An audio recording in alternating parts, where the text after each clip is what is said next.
क्या आप भी चाहते हैं आपका बेबी भी इस वीडियो में दिखाए हुए बेबी की तरह बहुत आराम से खाना खाए? तो आपको मेरे 9 टिप्स फॉलो करने होंगे। जी हाँ दोस्तों, आज का मेरा वीडियो उन्हीं सभी माता पिता के लिए है जो बहुत ज़्यादा परेशान रहते हैं कि उनका बच्चा ठीक से नहीं खाता, और खाता है तो अच्छी चीज़ें जो पोषक चीज़ें हैं वो नहीं खाता। तो प्लीज़ मेरी वीडियो एंड तक देखना, इसमें मैं 9 टिप्स शेयर करूँगी आपके साथ, और आई एम श्योर ये टिप्स एक्चुअल में अगर आप सीरियसली आप उसे फॉलो करेंगे तो आपका बेबी भी बहुत अच्छे से खाएगा, ठीक इसी बेबी की तरह। और ये वीडियो मैं पूरी एंड तक दिखाऊंगी जिसमें बच्चा दिखाऊँ कि सारे टिप्स फॉलो करने के बाद बेबी ने कितने अच्छे से उसे फॉलो किया। और इस वीडियो के एंड में मैं आपसे 2 क्वेश्चंस पूछूंगी जिसमें आप कंफर्म हो जाएंगे आपके बेबी का जो ग्रोथ है वो सही है या नहीं, उसका जो डेवलपमेंट है वो सही चल रहा है या नहीं। तो वो 2 क्वेश्चंस मैं इसी वीडियो पे बेस्ड पूछूंगी, तो आपको अच्छे से ये वीडियो देखनी है। So let's get started without wasting any time. So tip number 1, बच्चे का एक रूटीन सेट करना।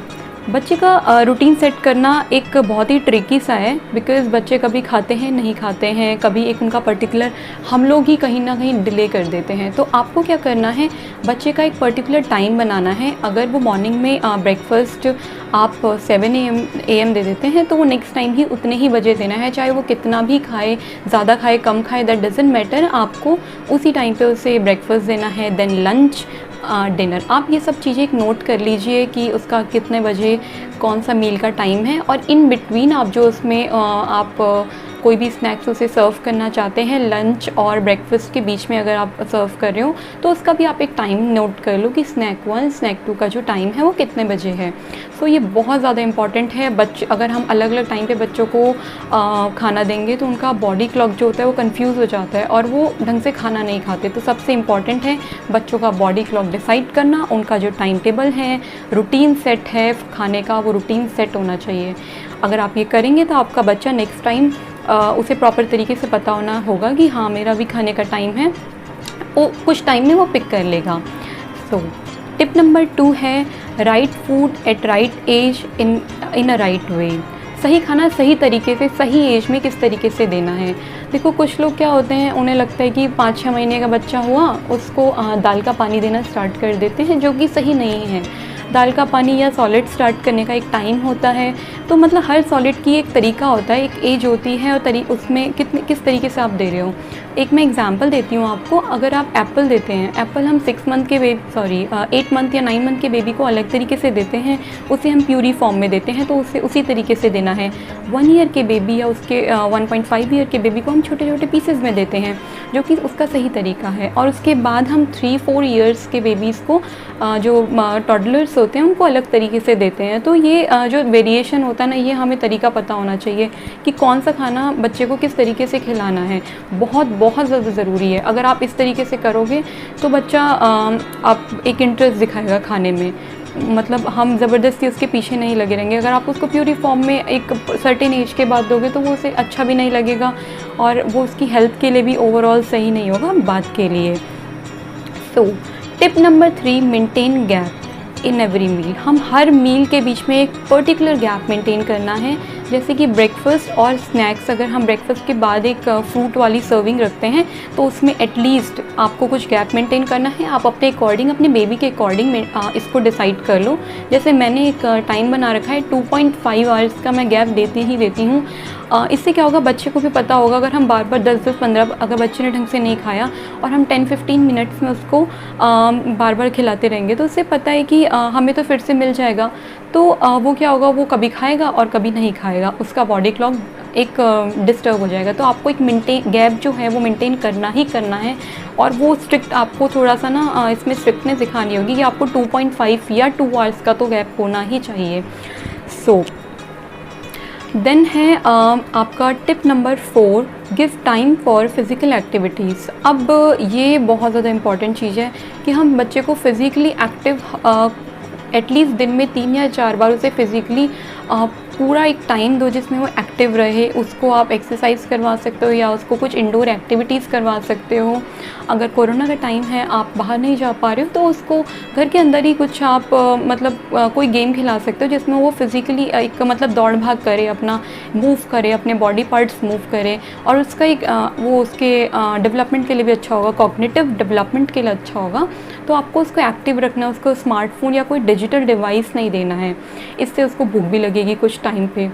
सो देन मेरा टिप नंबर 5 है, give variations in daily food.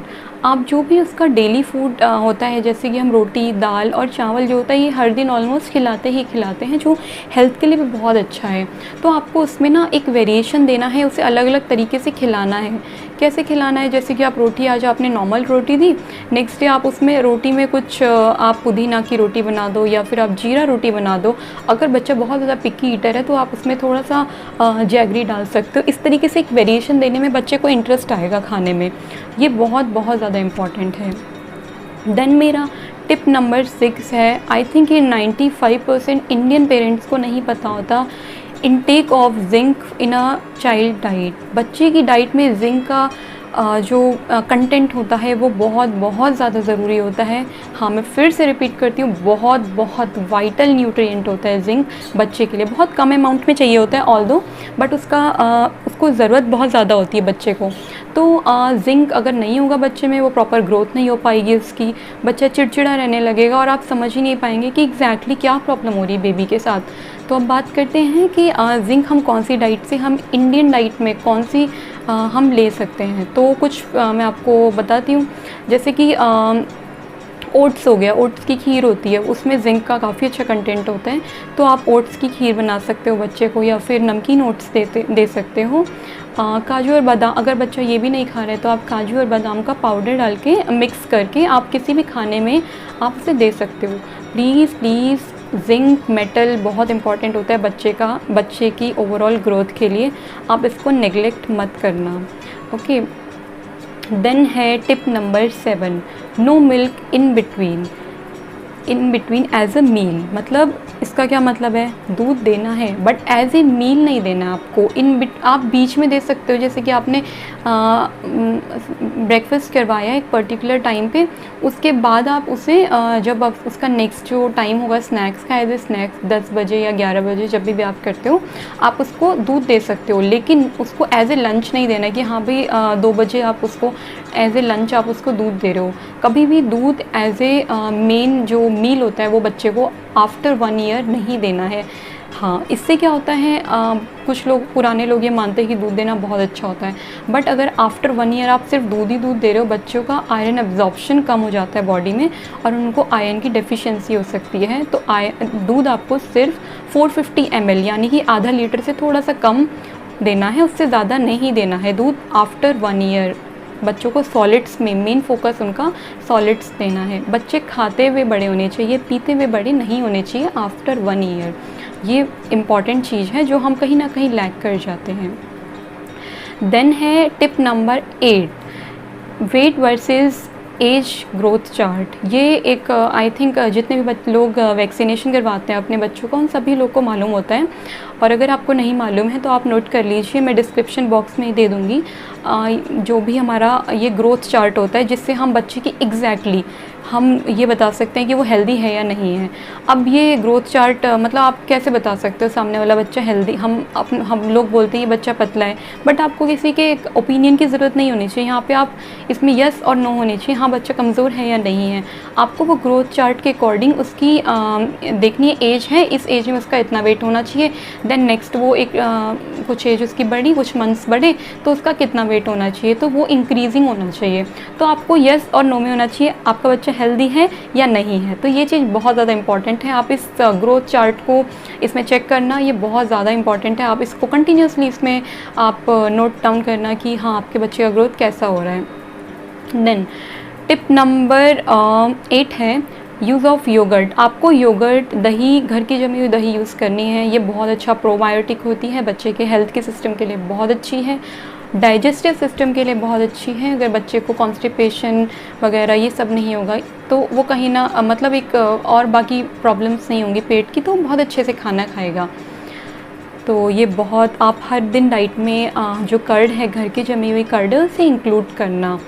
And last tip of the day है कुछ मसालों का यूज़ करना, एपेटाइजिंग स्पाइसेस बोलती हूँ मैं इनको। अगर आपका बेबी बिल्कुल ही मतलब सारे सब कुछ कर लिया आपने, ये चीज़ लास्ट आप ट्राई करके देखना। बच्चों को ना दालचीनी का कुछ, जैसे आप दाल बना रहे हो तो उसमें दालचीनी का थोड़ा सा ना बॉईल करते वक्त वो डाल देना, या आप मेथी डाल देना। ये जो ना एपेटाइजिंग स्पाइसेस बोलते हैं जिससे भूख बढ़ती है, ये स्पाइसेस कहे जाते हैं इंडिया में, और सही भी है, साइंटिफिकली प्रूवन है ये चीज़ें। तो आप इसको बच्चे को टेस्ट चेंज करने के लिए, भूख बढ़ाने के लिए ये यूज़ कर सकते हो। हिसाब से एक पर्टिकुलर अमाउंट, आप इतना जो भी कुकिंग करते हैं उन्हें मालूम होगा, एक जैसा भी बच्चों को जब आप खिला रहे हो थोड़ा सा आप उसका डाल सकते हो, या आप हींग डाल सकते हो, हींग का तड़का डाल सकते हो जो कि पेट के लिए भी बहुत अच्छा होता है। तो आई होप आपको मेरे टिप्स ये काम आएंगे। चलो अब ये वीडियो देखते हैं। मैंने सारे ये टिप्स अपने बेबी के साथ अप्लाई किए और वो कितनी ज़्यादा खुश थी। और वीडियो के एंड में मैं आपसे पूछूंगी 2 सवाल जो कि आपको कमेंट बॉक्स में लिखने हैं। प्लीज़ आप कमेंट करके मुझे बताना। और अगर आपने अभी तक मेरा चैनल सब्सक्राइब नहीं किया है तो प्लीज़ सब्सक्राइब करना। मैं आने वाली वीडियोस बहुत ही ज़्यादा इंटरेस्टिंग बनाने वाली हूँ, जिससे आपकी जितनी भी डेली जो भी आपको प्रॉब्लम्स फेस होती है बच्चों के साथ, मैं उन सबको एड्रेस करूँगी जो मैंने फ़ेस की अपने साथ, फिर मैंने उन्हें कैसे ओवरकम किया। आप भी मुझे बताना मुझे क्या क्या लिखना है। बट प्लीज़ अभी आपको कमेंट करके इन 2 क्वेश्चंस का, जो कि मैं वीडियो के एंड में पूछूंगी, उसका आंसर करना है। तब तक आप ये वीडियो देखिए। Okay, bye bye.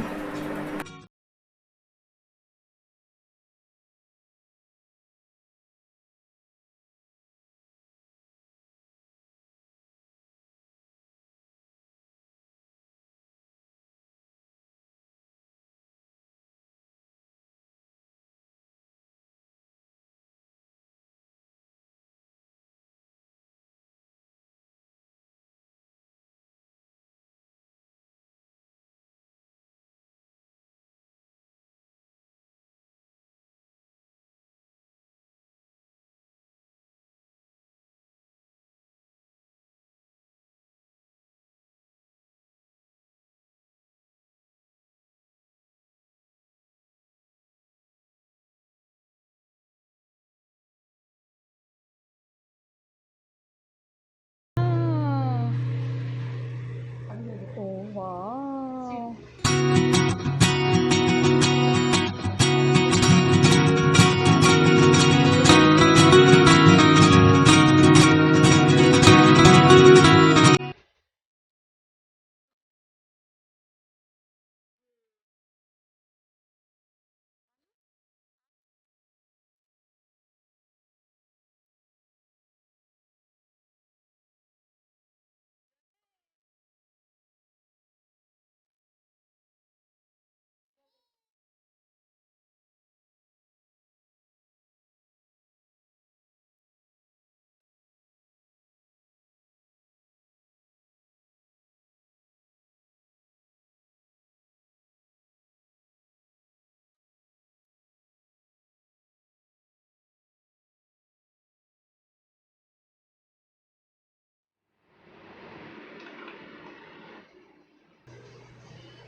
अब है क्वेश्चंस। जो मैंने बात की थी, मैं 2 क्वेश्चंस पूछूंगी, उसका टाइम।